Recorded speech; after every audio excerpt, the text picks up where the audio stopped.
This video is going to be about membrane potentials.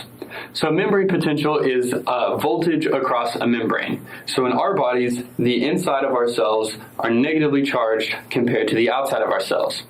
So how do we get this difference in charge on either sides of this membrane? Is we get it through something called electrogenic pumps. So the most important electrogenic pump in animals is going to be the sodium-potassium pump, which we already know how this pump works from the video on active transport. So just to review very briefly, it's going to pump sodium outside of the cell, and it will pump potassium into the cell. And so that's going to help generate these different charges on either side of this membrane. In animals, in plants, and bacteria, they use the proton pump instead of the sodium-potassium pump as their main electrogenic pump.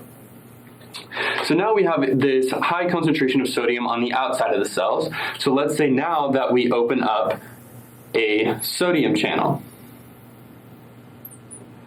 So when we open up a sodium channel, sodium is already going to want to flow down its concentration gradient from high to low.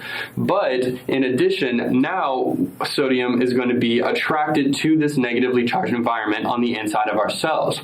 So not only is it going to be moving down its chemical gradient, it's going to be moving down its electrical gradient as well. And so when we combine these two gradients, we call it our electrochemical gradient.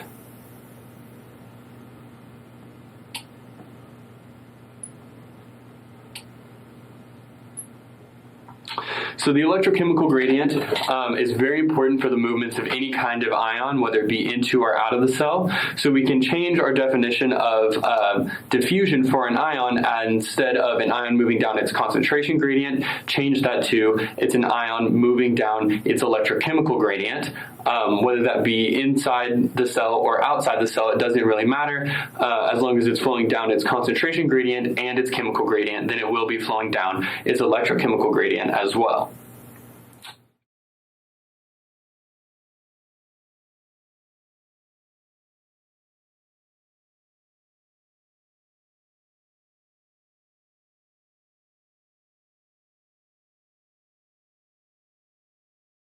Either anaphase 1 of meiosis or anaphase 2. And so you get into situations where you have tetraploidy, or tetraploidy, for example, would be 4N. So they would have 4 copies of every chromosome. And then you can get into triploidy, so that would be 3N, so they would have 3 copies of every chromosome. And so this is really commonly seen in plants, but in humans, when we have a situation like this, that normally results in the spontaneous abortion of that zygote.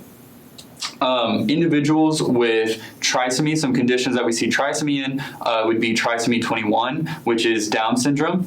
And so after we have this zygote, trisomy 21 isn't going to cause the death of the zygote typically. And so when this divides mitotically, all of the cells end up with 3 copies of chromosome 21, and that results in those phenotypic characteristics of these individuals.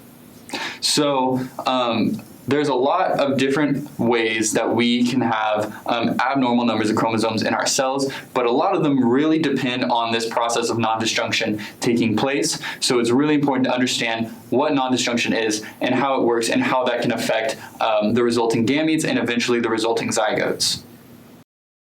I hope you found this video really helpful. The concepts and information presented in these videos will be true regardless of what biology course you're taking. However, the material we covered in this video is specifically referencing material covered in Campbell Biology's 11th edition. Remember that if you are an enrolled Baylor student, we do offer free tutoring on the first floor of the Sid Richardson building, and you can schedule a free 30-minute appointment to have one-on-one tutoring online, or you can stop by during any of our business hours.